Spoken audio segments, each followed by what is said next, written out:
நாளையிட்டால் அது நடந்து விட்டான். என்னடா இது? வாழைப்பழம் வந்து கொத்துக்கு எரிக்கி.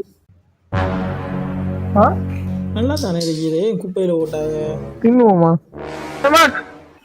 சுலைமான், என்னடா காதர், என்னடா சீரை எடுத்துக்க உன்னை என்ன எங்கெங்கடா சேர்ற?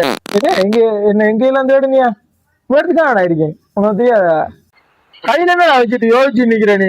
அது ஒன்றும் இல்லை, வாழைப்பழம்டா. இந்த கொண்டாது படிக்க இதை வச்சுட்டு யோசிச்சு நிக்கிறாரு. என்ன திங்க போகிறானோ? என்ன நாம நினைச்ச மாதிரி திங்குறோம். சின்பத்தை விட்டு போட்டு யோசிச்சு நிக்கா. எல்லாத்தையும் மூடி செல்றேன். பாபு நல்லா இருக்கியா? ஏண்டா நல்லா இருக்கு வாழைப்பழம். அது குப்பையில இடந்ததுடா. என்ன குப்பையில இருந்து அட பிக்காடு பயில எனக்கு வச்சுட்டியாடா சூனியம்.